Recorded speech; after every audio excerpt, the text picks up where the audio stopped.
அண்ணே அண்ணே டீண்ணே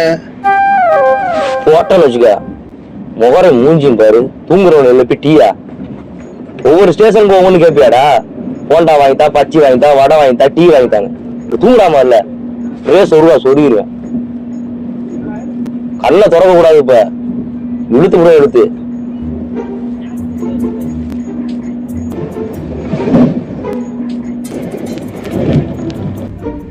அண்ணே என்ன டீ என்ன டீ வேணாம்னு சொன்னேன்